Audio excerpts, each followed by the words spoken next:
প্রথমে এটা আমার নিজেরও কোয়েশ্চেন, সেটা হলো যে আপনি বাংলাদেশে কবে যাবেন?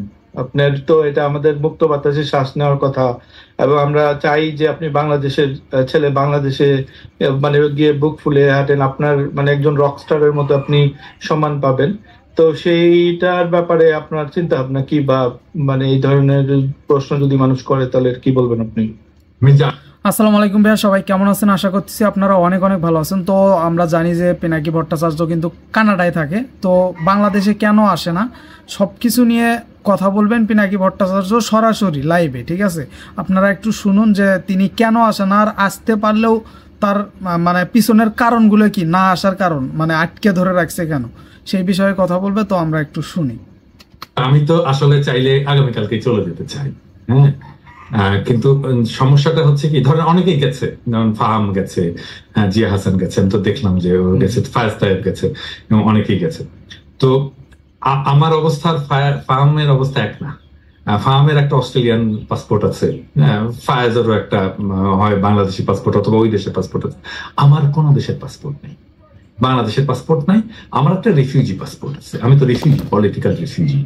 তো পলিটিক্যাল রিফিউজি স্ট্যাটাসটা হচ্ছে যে আমাকে এই স্ট্যাটাসটা দেওয়া হয়েছে যে আমার জীবন বাংলাদেশে বিপন্ন, আমি পারসিকিউটেড বাংলাদেশে, সেই জন্য আমি এখানে এসে আশ্রয় নিয়েছি। তারা আমাকে ইউএন এর একটা ম্যান্ডেটের অধীনে আমাকে একটা রিফিউজি স্ট্যাটাস দিচ্ছে। রিফিউজি স্ট্যাটাস দিলে যা যা পাওয়া যায়, আমি ফ্রেঞ্চ সিটিজেনের মতো সব ধরনের বেনিফিট পাবো।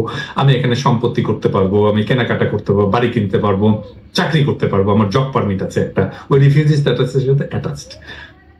তো কিন্তু আমি ভোট দিতে পারবো না, ওই একটা জিনিসই করতে পারবো না। মানে উনি সবকিছুই করতে পারবে, জাস্ট ভোটটা দিতে পারবে না। সিটিজেনের সমস্ত সুবিধা পাবো কিন্তু ভোট দিতে পারবো। এবং আরেকটা জিনিস হচ্ছে যে আমাকে একটা ট্রাভেল ডকুমেন্ট দেয় রিফিউজি পাসপোর্ট করে। ওই ট্রাভেল ডকুমেন্ট দিয়ে আমি পৃথিবীর সব দেশে যেতে পারবো এক্সেপ্ট বাংলাদেশ। বাংলাদেশ ছাড়া আমি সব দেশে যেতে পারবো। তো এখন আমার যদি বাংলাদেশে চলে যেতে হয় তাহলে আমার রিফিউজি স্ট্যাটাসটা ত্যাগ করতে হবে। আমাকে বলতে হবে যে আমার জীবন এখন আর অনিরাপদ না, আমি আর পারসিকিউটেড হব না। আমি যদি গ্যারান্টি দেই তাহলে তারা আমার রিফিউজি স্ট্যাটাসটা স্ট্রিপ আপ করবে, মানে কেড়ে নেবে, নিয়ে আমাকে হয় পাসপোর্ট ফেরত দেবে, আমি চলে যাব। হ্যাঁ, এখন হচ্ছে কি যে এই প্রসেসটা যদি আমি বলি যে আমার বাংলাদেশে গেলে কোনো সমস্যা হবে না, হ্যাঁ, এইটা একদিকে সত্য এবং মিথ্যা। কেন বলি যে ধরেন আমি শফিক রেহমানের এক্সাম্পল দিই। শফিক রেহমানকে তো এরশাদ তাড়াইল, তাই না, দৌড়ানি দিল সেই অনেক আগে। তারপরে হাসিনা আবার দৌড়ানি দিল, তাই না? তো বাংলাদেশে আমি কি নিশ্চিত করে বলতে পারি যে আমি আর যতদিন বেঁচে থাকবো আমি আর সেকেন্ড টাইম আরেকবার দৌড়ানি খাবো না? আমার তো ঘাটতারা, আমি তো সবসময় ঘাটতারামি করবোই। হ্যাঁ, তাহলে তো second time, third time, fourth time দৌড়ানি খাইতেই থাকবো। হ্যাঁ, তো দৌড়ানি খেয়ে তো আমার একটা আসার জায়গা লাগবে রে ভাই। আমি তো আরেকটু কম বয়সে আসছিলাম, আরো 5 বছর 6 বছর আগে আসছিলাম প্যারিসে।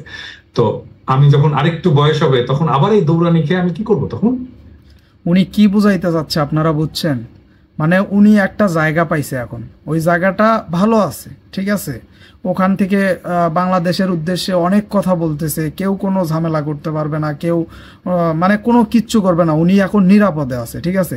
বাংলাদেশে উনি আসবে, ধরেন 5 বছরের জন্য আসলো, 5 বছর পরে ধরেন আবার সরকার চেঞ্জ হলো বা কোনো ঝামেলা হইলো, তখন কিন্তু ওনাকে আবার দৌড়াতে হবে। কিন্তু উনি দৌড়ে কোন জায়গায় যাবে, মানে ওনার জায়গাটা কোন জায়গায় হবে সেটা নিয়ে উনি চিহ্নিত। দেখি তারপরে কি বলে। মানে এখন না চাকরি বাকরি করতেছি, তো তখন কি করবো? তো সেই জিনিসটা আমার মাথায় রাখতে হচ্ছে। তারপরে আমার ফ্যামিলি তো এখানে মোটামুটি সেটেল হয়ে গেছে, আমার বাচ্চা এখানে ইউনিভার্সিটিতে পড়ে, আমার ওয়াইফ এখানে একটা রেজিস্ট্রেশনের প্রসেসের মধ্যে আছে ডাক্তার হিসেবে। তো একটা হতে পারে, একটা মোস্ট লাইকলি সিনারিও হচ্ছে যে আমাকে বলবে যে আচ্ছা ঠিক আছে তুমি ইমিগ্রেন্ট হয়ে যাও, এটা বলতে পারে, বলে। হ্যাঁ, ধরেন আমি ধরে নিলাম 95% চান্স আছে এটা বলবে, বাট 5% চান্স আছে যে আমার ফাইলটা দেখবে। নানা ধরনের মানুষ তো থাকে, ওই ব্যক্তি মানুষের মেন্টালিটিটাকে আমাকে চিন্তা করতে হবে। ধরেন একজন রেসিস্ট মানুষ দেখলো আমার ফাইল, দেখে বললো যে ঠিক আছে তুমি চলে যাও, তোমার তো কোনো সমস্যা নেই, হ্যাঁ, তুমি আর থাকবা কেন এখানে, আছে না? হ্যাঁ হ্যাঁ, ফ্রান্সের রেসিস্ট মানুষ আছে না, তাছাড়া লোপেন কিভাবে ইলেকশন করে on the verge of like একটা ওইরকম একটা গভর্নমেন্টকে আনার একটা ইস্যুর মধ্যে ছিল। তো এখানে তো ইমিগ্রেন্ট বিরোধী লোকও আছে, তাই না? সেই লোকটার যদি সেই আইনত কিন্তু আমাকে বলতেই পারে এতে কোনো আইনত কোনো সমস্যা নেই। সে আমাকে বলতে পারে ঠিক আছে চলে যাও তুমি।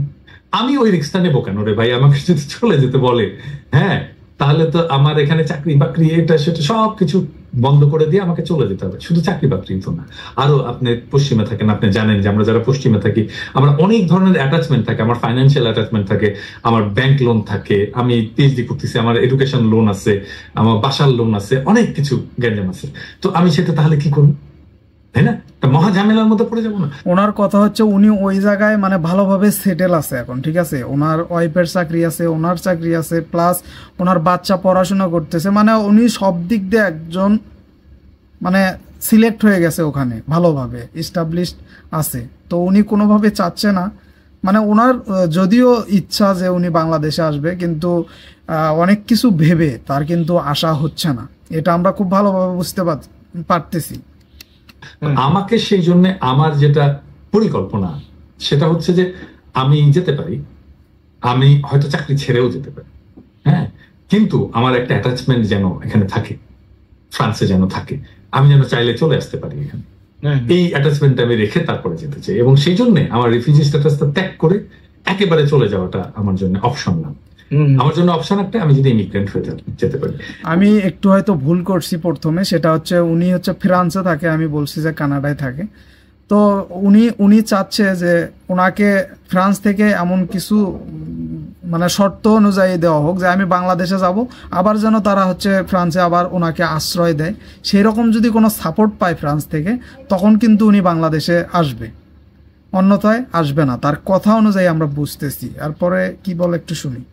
এখন ধরেন আমি পার্সোনালি ইমিগ্রেন্ট হওয়ার জন্য অ্যাপ্লাই করতে পারি, হ্যাঁ, সেটা করার চাইতে করলে যদি ওই ঘটনাটা ঘটে যে ঠিক আছে তুমি চলে যাও, তোমার তো রিস্ক নাই, তুমি থাকবা কেন, এই কথাটা যেন না বলে, সেই জন্য আমার বেস্ট পসিবল অপশন হচ্ছে যে আমি সিটিজেনশিপের অ্যাপ্লাই করি।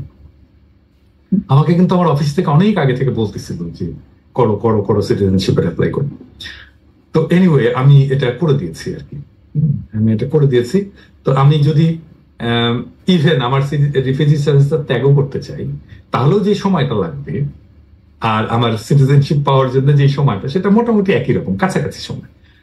তো সরকার চাইলে আমাকে নিয়ে যেতে পারে যে কোনো, প্রেসিডেন্ট চাইলে ফ্রেঞ্চ সরকারের সাথে কথা বলে, তাহলে কিন্তু আমি ইনিশিয়েট করলাম না আলাপটা, আমি বললাম না, বললো বাংলাদেশ সরকার। সো আমাকে যদি বলে যে ঠিক আছে তুমি চলে যাও, তাইলে বাংলাদেশে চলে যাও, তোমার তো আর রিস্ক নাই, তাহলে আমি বলতে পারবো কি আমি তো বলিনি রে ভাই, আমি কি চাইছি তোমার কাছে যাইতে চাইছি, আমি তোমার কাছে, আমি তো বলিনি, বলছে ওনাদেরকে বল। হ্যাঁ, আমার একটা এসকেপ রুট থাকে আর কি, আমি খুব ক্লিয়ারলি বললাম যে কিভাবে। না, ওইটা একটা ভালো যুক্তি, যে কারণ আপনি তো অলওয়েজ সরকার বিরোধী বা সমালোচনামূলক কথা বলবেন, এবং এখন না হয় আমরা একটা জয়ের ইফোরিয়ার মধ্যে আছি, ভবিষ্যতে কি হবে ইউ নেভার নো। সো আপনার ওই আজকে যে ফ্রেঞ্চ লোকটা আপনাকে বলবে, সে তো ভবিষ্যতে চিন্তা করতে পারবে না, সে তো জানে না আপনার সম্পর্কে যে আপনি এই ধরনের অ্যাক্টিভিস্ট লাইফ লিড করেন, যার অলওয়েজ একটা আপনারই থাকে, এগুলা তো বুঝায় বলাও মুশকিল। তো আমাদের ধন্যবাদ, আপনি খুব যুক্তিপূর্ণভাবে বুঝায় বললেন, এবং আমাদের দর্শকদের উদ্দেশ্যে বলতে চাই যে আপনাদের ওয়েট করতে হবে, আপনারা ওয়েট করেন পিনাকিদাকে দেখার জন্য। বাট পিনাকিদা যেই অবস্থানে আছে সেখান থেকেও উনি বিশাল ভূমিকা রাখতেছেন এবং রেখেই যাবেন, আমরা এটাই আশা করি ওনার কাছে। তো ভিউয়ার্স, আমরা শুনলাম পিনাকি দাদার কথা। তো উনি ওই জায়গায় ভালো আছে, ঠিক আছে, সব দিক দিয়ে ঠিক আছে, উনি স্বাধীনভাবে চলাফেরা করতেছে। বাংলাদেশে আসলে হয়তো ওইভাবে স্বাধীনভাবে চলতে পারবে না, ওনার কথাবার্তায় আমরা ভালোভাবে উপলব্ধি করতে পারলাম এটা, ঠিক আছে। তো উনি ওখান থেকে যেভাবে আমাদের সাপোর্ট দিচ্ছে, আমাদের হয়ে কথা বলতেছে, এটার জন্য স্যালুট।